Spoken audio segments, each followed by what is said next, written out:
think with that, India has joined some of the elite clubs for this particular nuclear triad, and probably soon we'll be able to have a credible deterrence as well.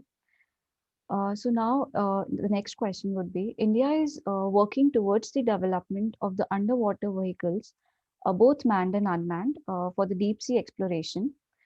It has successfully developed the remotely operated underwater vehicle as well, which can go to a depth of around 6,000 meters, and is working towards the development of manned submersible, which can take the scientist on board for carrying out the deep sea exploration.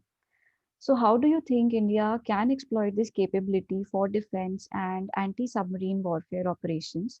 And can we use the same technology for detecting the seabed mines as well? Yes, you're right.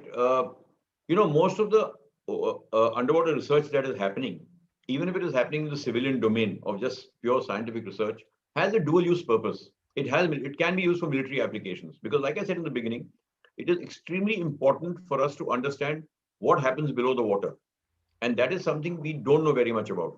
The more we do research, the more we do exploration, the more our scientists go and find and collect data, the more comfortable will we be with what happens under the water, what are the kind of conditions that prevail underwater. Oceanographic conditions can change day by day.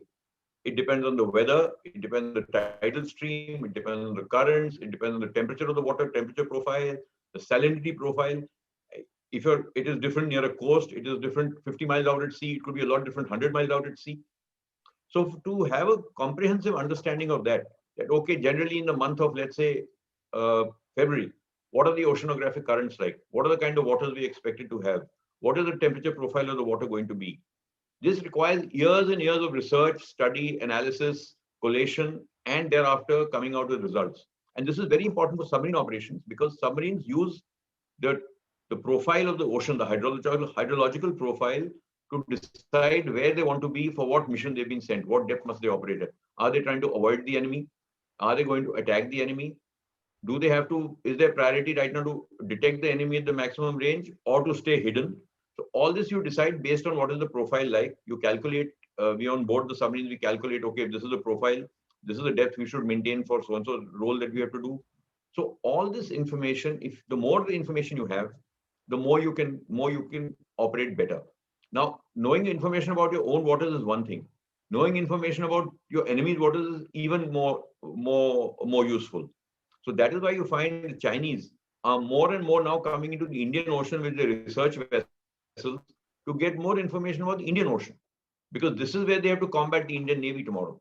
Their submarines have to come and operate in the Indian Ocean. They must understand, they would like to know how does the Indian Ocean, what are the oceanographic conditions in the Indian Ocean? How can they best operate their submarines? And how can they best counter the Indian submarines over there? So all this, so it is very important. And that is why this research, right up to 6,000 meters, is very important to understand the seabed. Secondly, unmanned and manned submersibles are a subject of what is the requirement. Both are important. Both collect information. Unmanned may be a little, maybe may have a different role to play. Manned may have a different role to play. So that depends on what the requirement is. What are the kind of data you're trying to collect? And as technology improves, we will find that we'll be able to go deeper and deeper, collect more and more information, both in manned and unmanned submersibles. So I think it's a very important dual use capability to have this sort of research capability available in your own country. It is important.